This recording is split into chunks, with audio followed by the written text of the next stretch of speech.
ପଣାଷ୍ଟମୀ ଆସୁଛୁ, ତେଣୁକରି ପଣାଷ୍ଟମୀ ତ ସମସ୍ତେ ଚାହାନ୍ତି କି ଘରର ବଡ଼ ପୁଅ କି ମାମୁଁ ଘର କିଛି ଜିନିଷ ପିନ୍ଧିକି ବୁଲିବା ପାଇଁ। ମୋର ଏରକ ଭାଗ୍ୟ 7 ବର୍ଷ ହେଇଯିବ, କିଣା ତ ହେଉଛି ମୋ ପାଇଁ କିନ୍ତୁ ପିନ୍ଧି ପାରୁନି, ନିଜେ କିଣି ନିଜେ ପିନ୍ଧି। ଭାଗ୍ୟ କେ ବର୍ଷ ସେ ଇଏ ଆସିବ କି ମାମୁଁ ଘର ରହିକି ମାମୁଁ ଦେଇଥିବା ଡ୍ରେସ୍ ଟିଏ ପିନ୍ଧିବି, ଇଏ ମାଉସୀ ଦେଇଥିବା ଡ୍ରେସ୍ ଟିଏ ପିନ୍ଧିବି।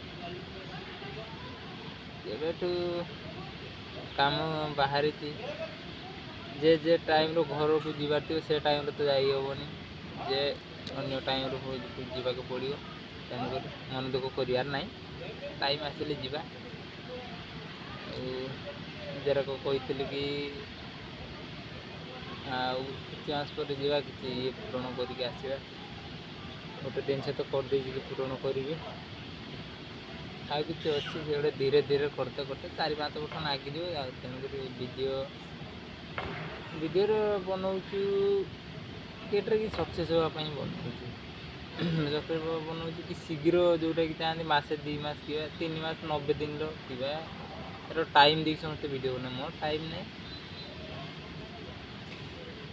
ଯେଦିନ 2000ର ଭିଡ଼ିଓ ପକାଇ ଦେଇସାରି ମୋବାଇଲରେ, ସେଇଦିନ ଜାଣିବି ଯେ ମୁଁ ବ୍ଲଗିଂ ଦୁନିଆରେ ଚାଲିଛି।